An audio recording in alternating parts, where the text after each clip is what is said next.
The Messiah said, "When you come to know yourselves, then you will become known, and you will realize that it is you who are the sons of the living Father. But if you will not know yourselves, you dwell in poverty, and it is you who are that poverty."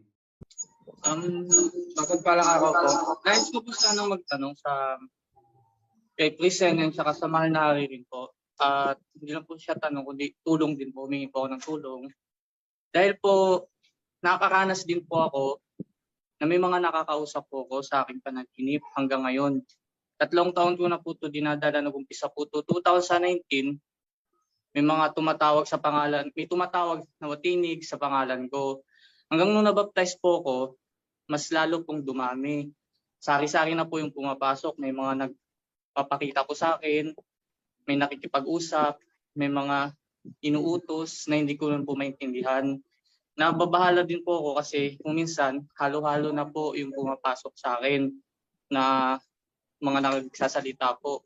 Hindi ko na po alam kung saan po yung iba. Pero yung alam ko po, yung tinatanggap ko lang is may tanda ng salitang alahayam at pangalan na YHWH. Minsan po na nakanasan ko rin po, kahit sa pagtulog po nahirapan na rin ako dahil niyuyugyug po pag natutulog.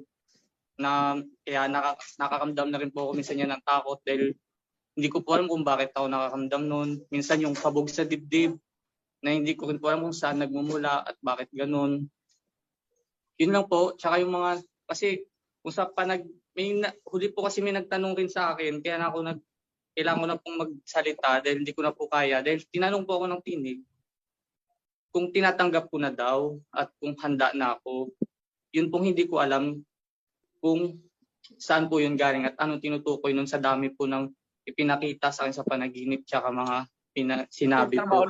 Hindi po alam kung yung tinutukoy. Hindi po ako ng advice po o payo paano po yun ma-overcome or pwede po bang paano po yung tao ito mahinto or ano po ba? Kasi hindi ko po alam talaga yung gagawin. Yun lamang po.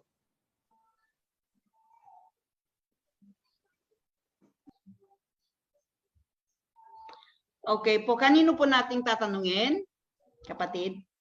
Kay Presenen. Kay Presenen po daw. Opo. Opo, malari.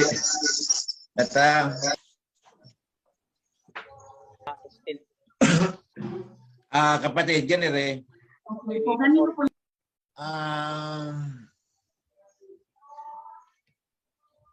Ang ano yan tayo ay pilit na papasukin ng diwa natin, ng diwa ng serpent.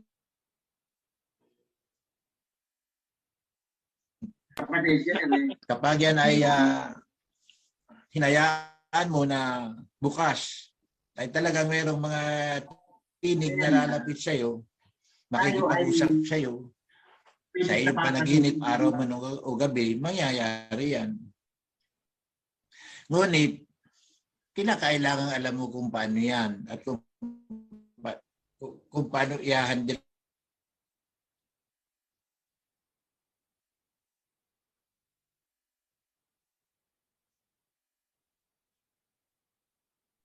Naku po, nawawala po kayo, please. Ano? Ang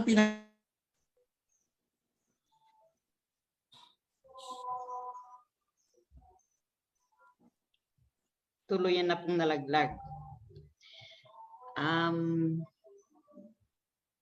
Okay, saluhin ko na lang. Sige po, mahal na hari. Ganito yan. Alam nyo kasi, yung senses natin, we are not limited to yung sense of sight, yung paningin, sense of hearing, yung pandinig, yung sense of touch. Yan. Hindi po tayo limited sa 5 senses. Actually, we have the 6th and the 7th sense, which is kung hindi mo alam na nag-exist pala yung 6th and 7th sense. Mahihirapan ka talaga kasi makakatanggap ka ng mga input from nowhere. Marami kang matatanggap ng mga input. Kasi parang tenga yan. Yung tenga natin, one of the 5 senses. Yung tenga natin, pangit na music o magandang music, pareho mong maririnig. Yung mata natin, pangit na tanawin at magandang tanawin, pareho mong makikita. Sense of touch, magaspang o smooth, pareho mong mararamdaman. Sense of taste, panlasa, masarap o mapait, maasim o maalat, pareho mong matitikman. Ganon din ang 6th and 7th, yung pang-6 at saka pang-7. Both ways, galing man sa kaliwa o sa kanan, pareho mong mararamdaman. Galing sa alahayam o galing sa demonyo, pareho mong masasagap. Ngayon, anong gagawin mo? Be on your touch base. Sabi nga, grounded ka. Ibig sabihin, keep your feet on the ground, firm ang foundation mo. And that goes with the covenant. Ay, yung mga panaginip na yan, yung mga nagpaparamdam na kung sino-sinong mga spirit na yan, dapat makilala mo. Galing ba sila sa liwanag o galing sa dilim? Pag galing sa dilim, actually you know what to do. Pwede mong palayasin yan even in your dreams. Pwede mong kausapin yan, even in your dreams. So what it takes is yung reliance mo sa alahayam. Kasi pag hindi malakas ang reliance mo sa ating alahayam, tapos nakakasagap ka ng mga ganong signal, baka mabuang ka. Then may I also ask, kung ikaw ba ay nagsasagawa or nagsagawa noon ng isang ritual sa pagbubukas ng 6th at 7th sense? Yung sinasabi nilang third eye na binubuksan-buksan. If you have done it, then you have to close it. Para wala kang maramdaman. Kumbaga, sabi nga dyan, kung ang iyong mata ang magiging dahilan ng iyong pagkakatisod, pluck your eye out.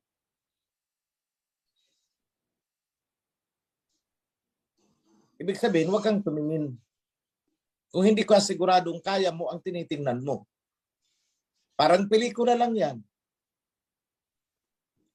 Kung hindi ka siguradong kaya ng dibdib mo, huwag ka nang manood kung horror movie yan. O ganun lang yun. So in your dreams, pag-aaralan mo paano mo kontrolin yan because you are the only one in control of that. Yeah.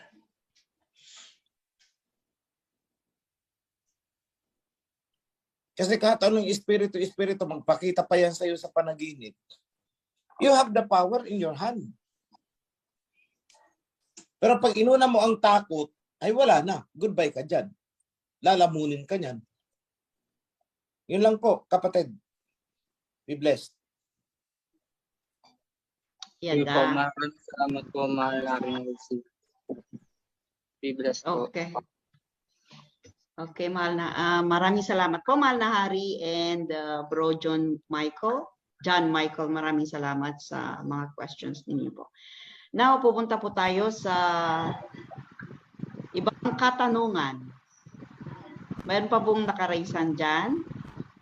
Or mga questions po doon sa sa Facebook Live? Kapatid, habang naghihintay tayo ng magtatanong, gusto kong samantalan yung time. Opo. Go ahead Darating, po. during construction ng ating temple, mangangailangan kami ng additional na volunteer. Pero lahat ng gustong mag-volunteer, kailangan alam namin specifically ano yung kaya mong gawin. So, tulad niyan, pag nagsimula ang construction, talaga mabigat yan. So, kung alam mong may sakit ka, huwag ka nang mag-volunteer. So, ang kakailanganin natin in the near future is yung mga able-bodied. Yung kayang pumasan. Kasi maghahakot ng hollow blocks, maghahakot ng graba, maghahakot ng semento, yung mga ganun. Yun ang mga kakailanganin natin. And magpapa-announce ako kung kailan sila pwedeng pumasok. Kasi as of this time, we only have 15 workers. Pero ang sabi ni Bro Manoy, kaya pa naman. Pero pag dumating yung time na talagang nasa kainitan na ang construction, we will need more hand. Okay, kakailanganan natin ang mas maraming tao. Depende kung ano ang ongoing na activity, doon tayo pag by the time na nagkakabit na ng mga wirings, we need people na may kaalaman sa ng mga alamre na yan. So hindi po isahang tambak kasi ang mangyayari niyan, maraming meron na wala namang ginagawa. Magiging abala lang. So we program it. Ako'y naghihintay lang ng instruction mula sa ating foreman, sa ating mga leadman doon. So sa mga gustong mag-volunteer, pwede po kayong magpalista at indicate nyo mismo, eksakto, kung ano yung skill, ano yung kaya mong gawin. Ikaw ba ay carpenter? Ikaw ba ay mason? Hindi yung mason na yung mason. Marunong magmasa ng semento. At kaya pa ng katawan mo. Pag may sakit, huwag na po kayo mag-volunteer, baka mag-collapse kayo. Yan lang po, mga kapatid, and thank you very much. May nag-raise hand po ngayon si Sis Maria Magtanggol. Sis Maria, go ahead. Magpalang araw po sa ating lahat at happy Sabbath day po. King OHC, doon po sa pagbo-volunteer, dapat po ba matagal na sa kawan or kahit newly baptized po ay pwede po mag-volunteer? Yun lamang po. Sa mga kalalakihan po. Pag-uusapan natin sis ang parameters niyan. Kasi we also need to consider security measures. Kasi ayoko nang maulit yung nangyari noon sa panahon ni Pablo. Na may mga pinapasok, it turned out, problema, nag-iinuman doon, away-away, merong may hawak na itak, nagwawala, yung mga ganon. So we will consider the personality per se. Kailangan ma-interview muna at dumaan din sa screening. Kasi pagdating doon, manghabol ng itak. Mag-away-away, may dos at tubo, magpupukpukan doon. So we need to consider that. Okay, maraming salamat. Yung may mababang kalooban, kaya ng katawan, at ang mahalaga sa lahat, yung diwa ng taong yan. Dapat mapisil muna natin. Kung nararapat ba na isama sa mga nagtatayo ng temple. Remember, ang pagtatayo ng temple ay isang banal na gawain. So we don't want just anyone to come in. Very selective po tayo dyan. So I guess, Joshua, maglatag na kayo ng mga parameters in cooperation with the, kung sino ang in charge doon. You can contact Gob Ancheta as a starting point. Siya na lang magtatanong kung anong batch. Mga mason ang kailangan o mga karpintero na, mga interior decorators. Face by face po yan. dapat din po kunin ng details. Ano po, King OHC? Yeah. May contract po, may kontrata po na pipirmahan ang lahat ng magbo-volunteer doon. Alam ni Sis Ay. Sige. Okay, maraming salamat po, Okay. Mahal na Hari. Maraming salamat po. Opo. Bati na po, Maraming sis. salamat. Opo, please. Opo.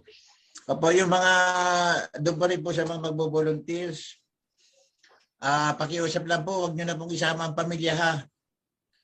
Kasi mahirapan tayo sa accommodation at baka magkaroon po ng disruption sa mga gagawin natin araw-araw.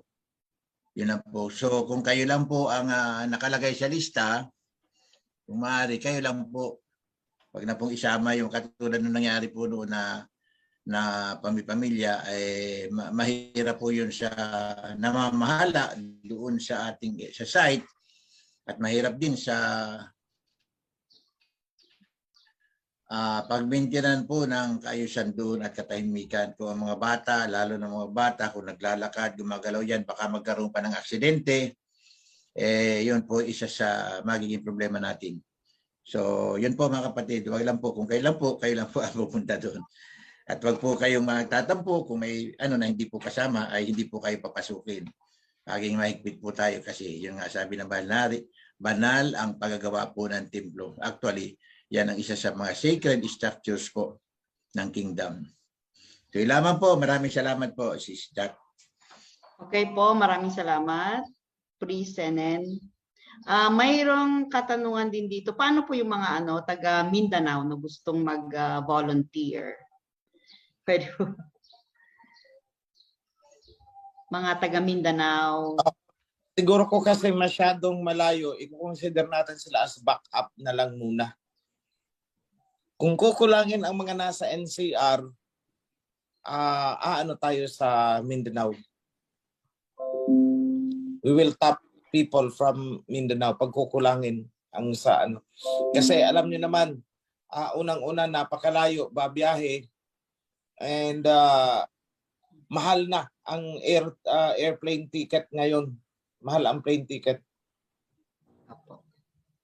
So, kung available time niya is 1 week, gagastusan natin ng sabi nating 10,000 sa plane ticket plus pocket money, mas yun ng management na kumuha na lang ng locally available dito who can do the same job, the same work. But I don't mean na nire-reject kayo, ha, but we have to consider yung budget and economic factor.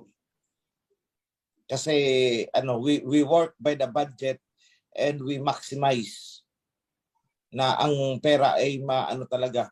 Kaya ako lagi kong paulit-ulit na sinasabi sa mga local chapters, maganda siguro wag muna nating sabayan yung pagtatayo ng temple. I-concentrate muna natin ang ating mga financial resources para matapos ito. Then afterwards, sige, magtayuan na ng mga HOP. So medyo piniprenohan ko muna. Kaso yung iba, imbis na itulong, hindi isang chapter nagdadalawang HOP. Hindi ko alam bakit kailangan dalawa ang HOP, isang lugar. I don't know. So sana naman, cooperation po. Cooperation. Kasi if you don't cooperate, ibig lang sabihin yan, you are not part of the covenant. Because covenant is a contract, and the contract is you have to abide by the stipulations there. Pag sinabing unity, one shepherd, one voice, one command yan. Maghihintay ka kung anong instruction sa taas. Hindi yung magkakanya-kanya kayo. So for the meantime, I want to concentrate all the resources muna dito sa temple. Of course, exempted din yung mga prior commitments na may mga legal aspeto. Nakapirma tayo ng kontrata, bato pa rin natin ang kontrata. Yun lang ang magpapatuloy. The rest, yung mga gusto magpasimula dyan ng HOP, siguro ko i-hold nyo muna. Darating din yan. Kasi ang gusto ng Aba ay hindi HOP na kanya-kanya watak-watak. Gusto niya munang magkaroon ng isang temple kung saan mag-glorify ang kanyang pangalan. Ibang tipong hindi pwedeng tawaran, hindi pwedeng pagtaasan ng kilay, hindi pwedeng kutsain because it's a magnificent temple. Doon muna tayo mag-focus. At pag meron ng ganon, saka na tayo mag-ano. So, please hold mga projects na pwede pa namang i-hold. Yan ang strategy ko ngayon. Kasi kawawa naman yung ating benefactor. Concentrate the resources. Kaya nga dito sa akin, mayroong merong sabi sa akin, padalhan daw ako ng massage chair. Pinahold ko muna. Hold! Di ko kailangan. Later in the future na lang yan. We appreciate those mga gestures. Pero for the meantime, kung sobra-sobra ang pera ninyo, wag na muna sa mga ganong aspeto. Concentrate na lang natin sa ano. Kasi kung padadalhan ninyo ako na kung ano nakakaraga ng 10,000, ilang sakong semento na ang mabibili niyan? Ilang dipang wire na ang mabibili niyan? Ilang tubo na? O yung mga tipong ganun. Kasi ako, for every 1,000, iniisip ko anong pwedeng mabili nito kung sa temple ito inilagay. So we need to focus all efforts, all resources, all attention natin sa temple muna. Then ang susunod dyan is yung printing ng Torah. Then thereafter, sige, magtayuan na ng mga HOP. So sa ngayon, tsaga-tsaga muna tayo. O kung tukod-tukod na tolda, yun lang muna, sige. Hayaan ang tumawa ang gustong tumawa. Then someday, we will have our vindication. O ayan, nakatukod-tukod kami ng tolda. Bakit? Kasi may templo kami na gold ang sahig na andun sa Mount Zion. Ganun ba kayo kayaman? Oo, ganun kami kayaman. Gold ang sahig niyan. So doon muna tayo focus para may impact. Yung pinagsama-sama kasi nating resources, malaki ang impact niyan kung pagsasama-samahin natin. Pero kung watak-watak ang application, baka wala tayong naitayong temple, tapos ang dami yung mga HOP, lahat naman mga tukod-tukod, tabingi ang bubong, o lahat ganun. So may maituturo ka ngayon na for the glory of Aba. Sinasabi natin, napakayaman ng ating Aba, tapos wala tayong maituro. This will be the pride of the Kawan worldwide. And you are part of it. Pag tinanong saan ng may templo kami, ang laki-laki, gold ang sahig kaya ng temple namin. O sino ang binibigyan nyo ng luwalhati? Di ba ang Aba? Kung hindi natin yung pagtutulong-tulungan, hindi natin ifo-focus lahat ang resources natin doon. At may nagtanong, nasaan ang templo? Ayun, wala pang bubong. Gusto nyo yun?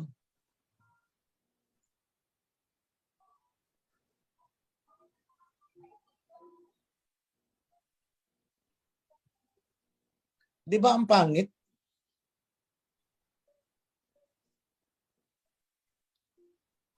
So please cooperate.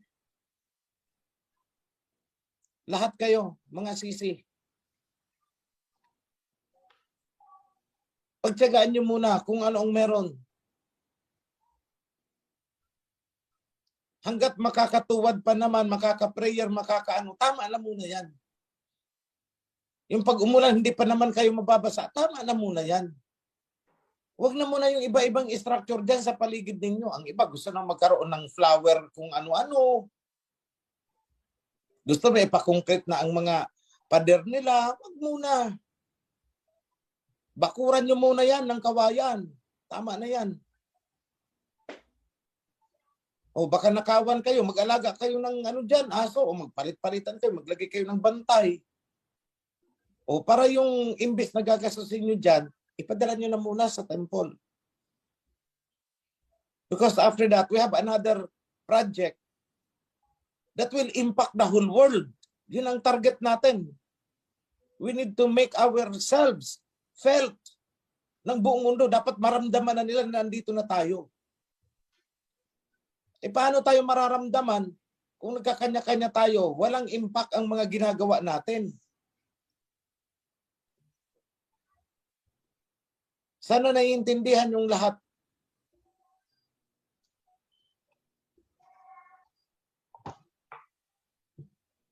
Samantalahin nyo na naandyan tayo. Kasi kung someday pa kayo magano, alam nyo, iba kasi ang pakiramdam. Na alam mo sa sarili mo na may naitulong ka sa templo na nakatayo na yan. Ibang-iba ang pakiramdam hanggang sa kaapo-apuhan mo, ipagmamalaki mo yan. I tell you.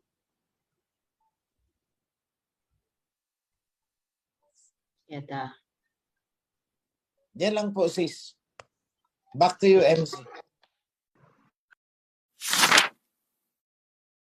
Hello po. Mapagpalang hapon po sa lahat, sa ating mga moderator, sa ating priest, at sa ating mahal na hari po. May tatanong lang po ako kung mas magiging maunlad na po ba yung or magiging mamamayagpag na yung righteousness once na ay yung bansang pero once na mabuild na natin yung temple o kingdom sa pagdating pa po ng ating Messiah King Yahweh. Kasi po pansin ko po yung mga gumagawa ng kasamaan o corruption, sila pa yung yumayaman. Tapos yung mga pantay lumaban, tapos yung mga nasa tama yung ginagawa, sila pa yung umihirap. Ilan po. Salamat. Yung path to righteousness ay walang pipiliin mayaman o mahirap. Maraming mayayaman na on the road to righteousness. So hindi tayo maghihintay, hindi kailangang maghintay ng righteousness sa pagbabalik ng King Yahawashi. So wag niyong iisipin na ang righteousness is mananaig pag nandito na ang King Yahawashi. Nagsisimula na po ang righteousness. Dahil ang katunayan yan, hindi bababa ang King Yahawashi kung walang righteousness sa atin. So tayo ang magpapasimula. Yan ang sagot ko dun, bro.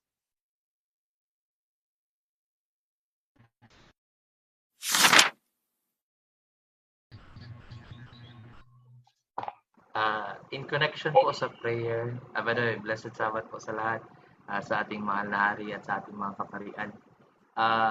In connection po sa prayer po, kung pwede pong magtanong, when it comes to praying po mga kapatid sa ating mga priesthood, dapat po ba, kasi for me po, pag nagpipray po ako, nakapikit po talaga yung mata ko po.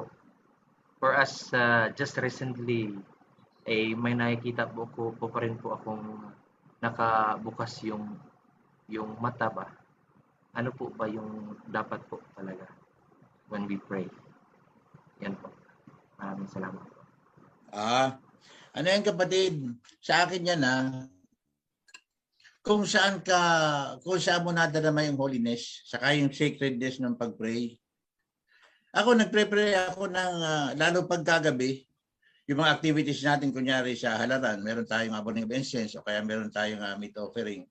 Pag ako yung nakatayo, talaga nakabukas ang mata ko niya, nakatingin ako sa kalawakan sa kahit taas na nakaharap ako sa north.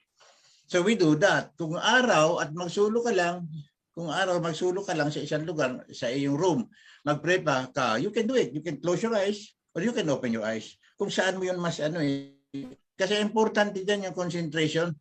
Yung diwa natin nakafocus talaga sa praying. Kaya nga ako, bago talaga ako nag-pray, meron akong ilang seconds na ina-adjust ko muna yung buong sarili ko na nag-close muna ako ng aking mata, tapos ay kinoconcentrate ko siya para yung diwa ko talaga nandun sa kanya before I start praying. So palagay ko sa yan bro, wala namang sinabi sa sa kasulatan na kailangang nakapikit o nakabukas ang ating mata.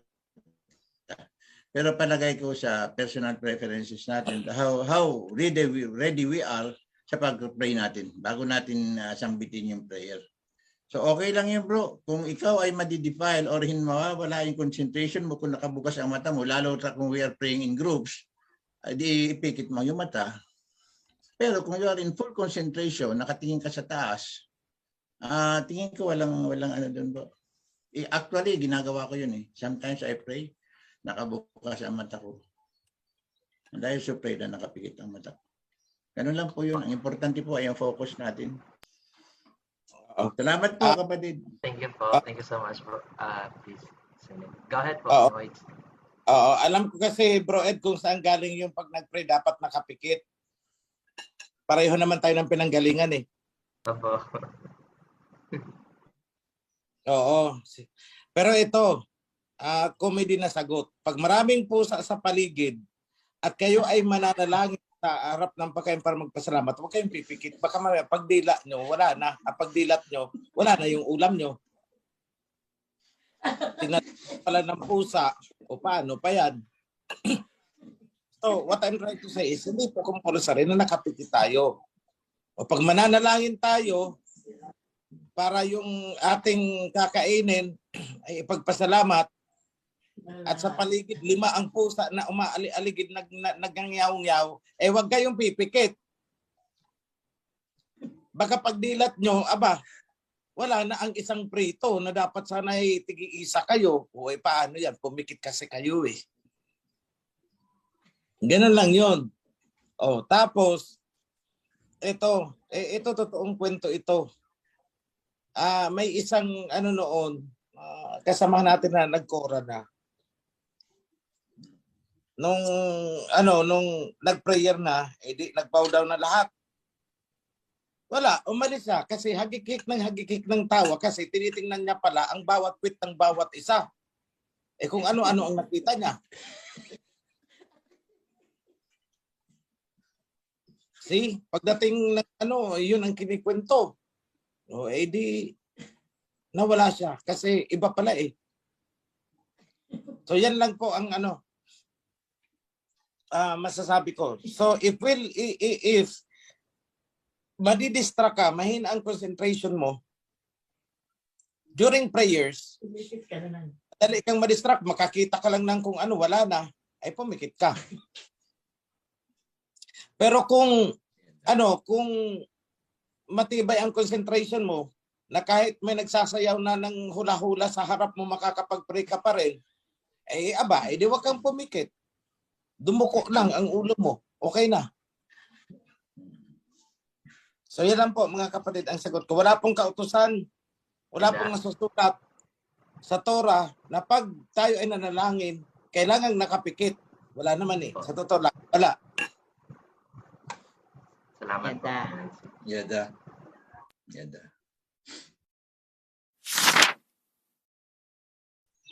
Hello po. Mapagpalang Sabat po sa ating lahat.